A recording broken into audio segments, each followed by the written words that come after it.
Good morning, नमस्कार, सत श्री अकाल, सभी को जय हिंद। जी, मेरा नाम जितेंद्र है और मैं एक वेलनेस कोच हूँ और आज प्राकृतिक विहार के लिए निकला हूँ।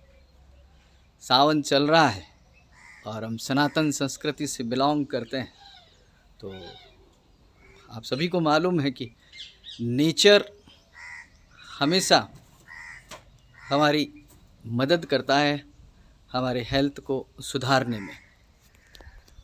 अगर हमारे चक्षु खुले रहते हैं तो पग पग पर सीखने को मिलता है, राइट। मैं एक बहुत बड़ी वेट मैनेजमेंट कंपनी में हूँ और उस वेट मैनेजमेंट कंपनी का मोटिव है कि सबको खुश रखें और हेल्दी रखें। जी, तो WHO हेल्थ के विषय में एक बहुत अच्छी सी डेफिनेशन देता है और उसी डेफिनेशन के तहत मुझे लगा कि ये बात कहीं ना कहीं कंपनी उसको फेवर करती है जो हमारी संस्कृति बोलती है। पहला सुख निरोगी काया, दूजा सुख हाथ में माया। अलबत्ता ये अलग बात है कि पहला सुख निरोगी काया ये स्वीकार करना और उसको इम्प्लीमेंट करना अरे गैरों का काम नहीं, ये सच्चे मर्दों का काम होता है। बड़े बड़ों की नज़र दूसरी स्थिति पे चली जाती है और हो भी क्यों ना, माना कि पैसा सब कुछ नहीं है, भगवान नहीं है, लेकिन पैसा भगवान से कम भी नहीं है, ऐसा कहा जाता है। लेकिन फिर भी पहला सुख निरोगी काया होता ही है।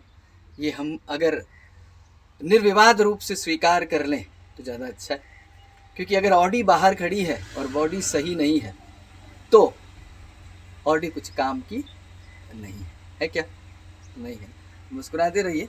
मैं आपको बता देता हूँ, सब जानते हैं, सब ज्ञानी हैं, सब ध्यानी हैं, सबको नॉलेज है, किसी को नॉलेज नहीं दे रहा, बस जस्ट रिवाइंडिंग।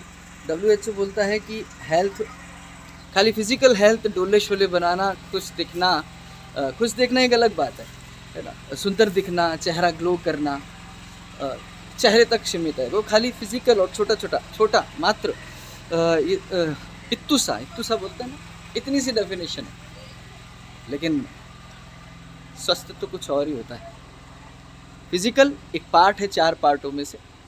अगर आप मेंटल इल हैं, दिमागी तौर पर अगर बीमार है तो भी आप बीमार हैं, जो विजिबल नहीं होता लेकिन अपनी कार्यशैली से, अपने व्यवहार से दिखाई देता है।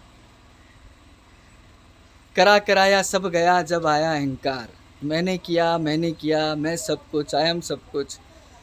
तो रावण का भी अहंकार नहीं रहा तो हमारा और आपका क्या रहने वाला। देखो, इस सावन के महीने में हेल्थ की डेफिनेशन को आप समझिएगा। खाली अयोध्या नगरी में ही राम है ऐसा जो मानते हैं उनको धन्यवाद है, शुक्रिया है ना, साधुवाद है। लेकिन ये सीमित दायरा है, जस्ट वैसे जैसे कि एक कुएं में मेंढक हो और समुद्र की गहराई को वो जानता ना हो। राम तो हर जगह है, राम का प्रसाद भी हर जगह है, लेकिन उस राम को जानने के लिए राम जैसी मति चाहिए होती है। लेकिन नाम राम का और काम रावण का। तो हम राम के पुजारी हैं, रावण के नहीं, और ये मानते हैं कि राम खाली अयोध्या में ही नहीं है, क्योंकि वो उन्हीं का वचन है कि राम, मैं तो सर्वव्यापक हूँ ना। तो मैं प्राकृतिक विहार कर रहा हूँ, एक पवित्र आश्रम में कर रहा हूँ, और ऐसे आश्रम में जिनके फाउंडर, जिसे इंग्लिश में बोलते हैं, जिसके प्रणेता, जिसके कर्ता धर्ता जेल में, बावजूद उसके मैं यहाँ अभिभूत हूँ, आश्चर्यचकित हूँ, अचंभित हूँ। और यकीन होता है कि जीसस क्राइस्ट को जब सूली से टांग दिया गया था तब रावण रूपी लोग उनको पत्थर मार रहे थे। जब नानक जी को जेल में डाल दिया गया था तो लोग प्रसाद पा रहे थे। उस जमाने में जब कृष्ण को बाण मार दिया गया था तो उनके घर वाले ही खुशियां मना रहे थे। बड़ा ही अजीब सा माहौल रहता है। हेल्थ, ये मेंटल इलनेस के सभी लोग शिकार है, बद अच्छा बदनाम बुरा। परम पूज्य संत श्री आसाराम जी बापू के आश्रम में वटवृक्ष है, उस वटवृक्ष की परिक्रमा करने से ही मनोरथ सिद्ध होने लगते हैं। और लोग इतने समझदार हैं कि अपने आप को सर्वपाक साफ सुथरा समझते हैं और संतों पर उंगलियां उठाकर कुठाराघात कर लेते हैं। ये सुनियोजित सुनिश्चित षड्यंत्र है, ऐसा अब हमें भी प्रतीत होता है। हालांकि मैं एक वेलनेस कोच हूँ। सार सार को गही रहे थोथा दे उड़ाए। फिजिकल हेल्थ, मेंटल हेल्थ अगर ऐसा ही होता कि संत ही खराब होते तो राम जब तक गुरुजी सो नहीं जाते थे तब तक उनके पांव दबाते थे, और जब गुरुजी उठते थे उससे पहले वह उठकर उनके चरणों में पहुंच जाते थे। मुनिवर सहन कीन जब जाई, लगई चरण चौपन दो भाई। ये मेंटल इलनेस है। भारतीय संस्कृति के जो अगुआ है, मैं एक पर्सनल व्यक्तिगत परम पूज्य संत श्री आसाराम जी बापू की ही बात नहीं कर रहा। हर युग की परंपरा है, झूठ और सच की लड़ाई है। लेकिन फिजिकल रूप में देखा जाए तो उस सत्य तक पहुंचने की लायकात, अपने आत्मा को जानने की लायकात, कहते हैं ना कि एक विवेकानंद ही दूसरे विवेकानंद को जानते हैं, 5% लोगों में भी नहीं है, क्योंकि बहुतायत तो मूर्खों की है जिनका मीडिया गुरु है। तो मेंटल इलनेस ये भी हेल्थ का एक पार्ट है। फिजिकल हेल्थ, डोले शोले, अच्छा दिखना है ना, 6 पैक दिखना, और सेकंड हेल्थ होता है मेंटल हेल्थ, जिससे बहुत सारे लोग ग्रसित हैं आज। तभी तो झूठ और सच में भेद नहीं कर पाते हैं, तभी भी तो ये मानने को तैयार नहीं, कहते जरूर हैं पहला सुख निरोगी काया, लेकिन नज़र दूसरे पे ही रहती है। और उस पैसे के लिए क्या जाने कितने कैसे कैसे बदतमीज़ बन जाते हैं। कल परसों भी हमसे भी कोई एक जना ऐसे बोले, क्या ही बोले, ये पर्सनल व्यक्तिगत है, मगर वो भी हमारा छोटे भाई के जैसा ही है। इसलिए अगर वो मुंह भी तोड़ता है तो मेरा बच्चा भी रोज़ बोलता है पापा मुंह तोड़ दूंगा तो बच्चा है, बिकॉज जब उसमें और मुझ में भेद नहीं तो मेरा मुंह कैसे टूटेगा। कोई मुझे मार कैसे सकता है जब मैं उससे अभिन्न हूं। गुस्से का जवाब गुस्से से चिंगारी निकलती। ये भस्मासुर है, एक असुर गुस्सा, तो मेंटल इलनेस है। अगर गुस्से का रिप्लाई गुस्से से दे तो आमने वाला भी मेंटल इल और सामने वाला भी मेंटल इल।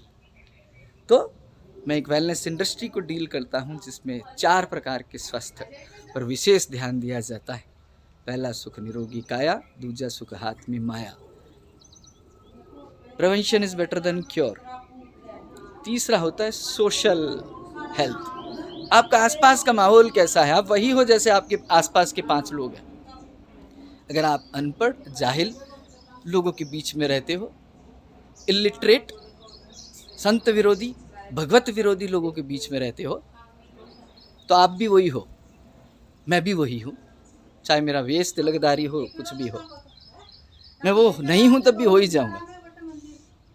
तो सोशल हेल्थ भी ज़रूरी है। भगवान ने 100 साल जिंदा रहने के लिए हमको ये शरीर दिया है, लेकिन हम खान पान की वजह से, विदेशी कंपनियों के एंट्रेंस की वजह से, पिज़्ज़ा, बर्गर, चाउमीन, मोमोज, न जाने क्या क्या, उधर का क्लाइमेट अलग है, इधर का क्लाइमेट अलग है, इसको समझे नहीं तो मेंटल इलनेस में कहीं ना कहीं शिकार है।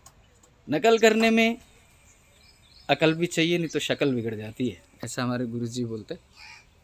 तो सोशल हेल्थ भी ज़रूरी है। अगर आप हेल्दी लोगों के साथ रहते हो तो 100 साल जीने में। अज़रबैजान, मास्को के पास एक शहर है, उसमें 150 साल के 51 लोग हैं, ऐसा मैंने सुना है। सांसों का आवागमन में ही तो टिका हुआ है। कहते हैं ना, सांसें लिखा कर लाया है, जितनी सांसें लिखा है उतना जिंदा रहेगा। अब सांसों को कंट्रोल कर ले तो उम्र बढ़ सकती है। हमारी दादी 103 साल की थी और स्वस्थ होके गई, लेकिन आज 70 साल की एवरेज है, क्योंकि सांस लेना ही भूल गए हैं लोग, प्राणायाम भूल गए हैं, योगा भूल गए हैं, कसरत भूल गए, सेवा करना भूल गए। तो ये तीसरा, पहला फिजिकल, दूसरा मेंटल, तीसरा सोशल, और चौथा मोस्ट इम्पॉर्टेंट स्पिरिचुअल हेल्थ है ही नहीं, आध्यात्मिक स्वास्थ्य है ही नहीं, गिर गया। बहुपत्नी प्रथा, चालू हो गई। माता पिता की पूजा की बजाय वैलेंटाइन स्टार्ट हो गया। अमुक अमुक समुदाय में, शास्त्रों में तय है कि बहु पत्नी हो सकती है